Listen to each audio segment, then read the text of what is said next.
اپنی بیوی سے ٹوٹ کر محبت کرتا ہے اور اسے ہی اپنی زندگی کا مقصد سمجھتا ہے۔ اس کے زانوں پر سر رکھ کے سونے کا عادی ہوتا ہے۔ یہ مردوں کی سب سے اعلیٰ قسم ہے۔ جنس کے لحاظ سے مرد کی اقسام۔ اس حقیقت سے انکار نہیں کیا جا سکتا کہ مخلوق خدا کی خدمت کرنا عین ثواب ہے۔ ہر دور میں مخلوق خدا کی خدمت میں حکماء اور طبیب حضرات کا نام سر فہرست رہا ہے۔ انہوں نے دکھی اور بیمار لوگوں کی خدمت کے لیے ان کے پیشاب تک چکھے ہیں۔ ان کی محنتوں کا نتیجہ ہے کہ آج ہر بیماری کا معقول علاج موجود ہے، اور حضرت انسان حکماء کے بتائے ہوئے اصولوں پر زندگی گزارے تو بیماری سے محفوظ رہ سکتا ہے۔ کسے اپنی جان پیاری نہیں ہوتی، اور یہ مقولہ تو آپ نے سنا ہوگا کہ جان ہے تو جہان ہے۔ اسی پر دنیا کا دار و مدار ہے۔ جان صرف انسان اور حیوان ہی میں نہیں بلکہ درختوں میں بھی ہے۔ سب اس کی حفاظت کرنے پر مجبور ہیں، بلکہ اپنی جان کی خاطر دوسروں کی جانوں کو قربان کر دیتے ہیں۔ درخت مٹی کو، حیوان درخت کو، اور انسان سب کو کھا جاتا ہے۔ گویا فنا کے خلاف جہاد اور بقا کے لیے جد و جہد ہر جاندار کا اہم مقصد ہے، اور اس مقصد کے حصول کے لیے سب نام کشمکش حیات ہے۔ مگر اس تمام کوشش میں وہ سب کچھ جائز سمجھتا ہے۔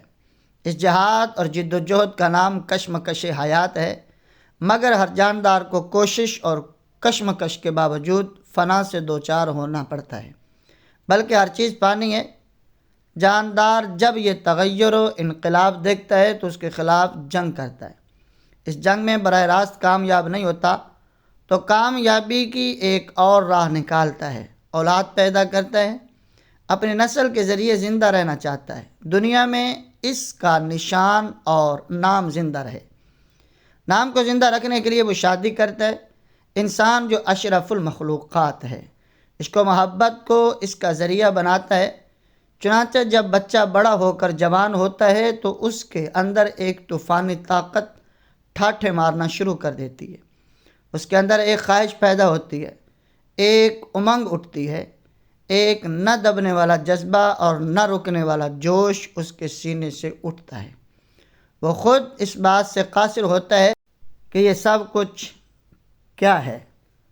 اس وقت اسے الہام ہوتا ہے کہ اسے ایک ساتھی کی ضرورت ہے۔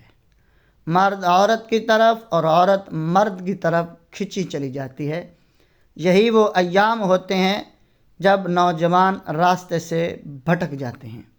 انہیں اس وقت نہ مذہب کاٹ، نہ رواج کا خوف، نہ مالی رکاوٹ، نہ عزیز و اقارب کی رضامندی کے حصول کی فکر ہوتی ہے۔ اسے ہر وقت میں احساس اور خیال رہتا ہے کہ اسے رفیق سفر ملنی چاہیے۔ بہت کم لوگ ایسے گزرے ہیں جو ان ایام میں ثابت قدم رہے ہوں، ورنہ جوانی واقعی مستانی ہوتی ہے اور ہوش بھلا دیتی ہے۔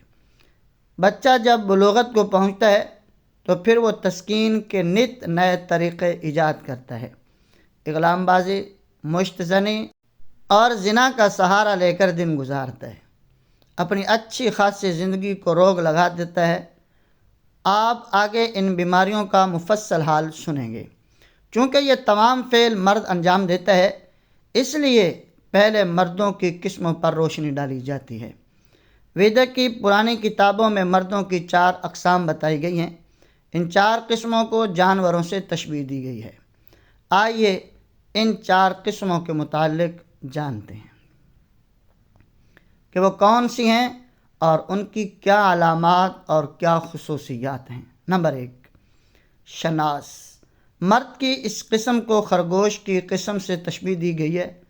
اس کی خصوصیات: ایسا شخص درمیانے قد کا ہوتا ہے، طبیعت میں کچھ حجاب اور جھجک ہوتی ہے، آواز دل کو اچھی لگتی ہے، خوبصورت، صحت مند اور صاف گو ہوتا ہے، اچھے لوگوں کو پسند کرتا ہے، فضول اور لغو گفتگو سے پرہیز کرتا ہے، مہمان نواز ہوتا ہے، اپنی بیوی سے ٹوٹ کر محبت کرتا ہے اور اسے ہی اپنی زندگی کا مقصد سمجھتا ہے۔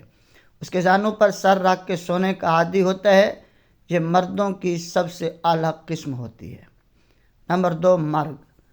مرد کی اس قسم کو ہرن سے تشبیہ دی گئی ہے۔ اس کی خصوصیات یہ ہیں: یہ فطری طور پر شریف ہوتا ہے لیکن مزاج میں رنگینی ہوتی ہے۔ موسیقی کا دل دادا ہوتا ہے۔ اس کا قد لمبا ہوتا ہے۔ جسم خوبصورت، شڈول اور مضبوط ہوتا ہے۔ ہر وقت ہنستا رہتا ہے۔ خوش خوراک ہوتا ہے۔ عورت کا رسیہ ہوتا ہے۔ ہر روز صحبت کرنا اپنا پیدائشی حق سمجھتا ہے۔ سمجھدار اور مہمان نواز ہوتا ہے۔ برش۔ مرد کی اس قسم کو بیل کی قسم سے تشبیہ دی گئی ہے۔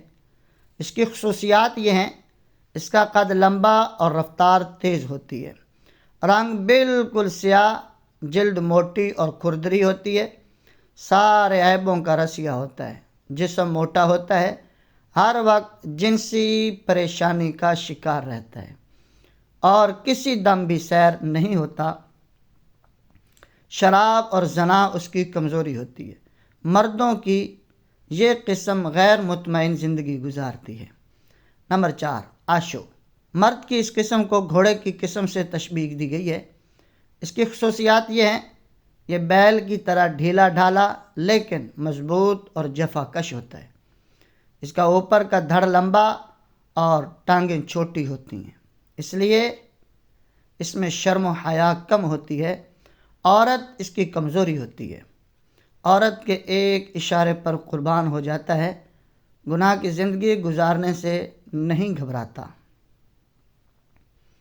رات کو کم سوتا ہے لیکن ذہنی طور پر حافظہ کا تیز اور عقل مند ہوتا ہے۔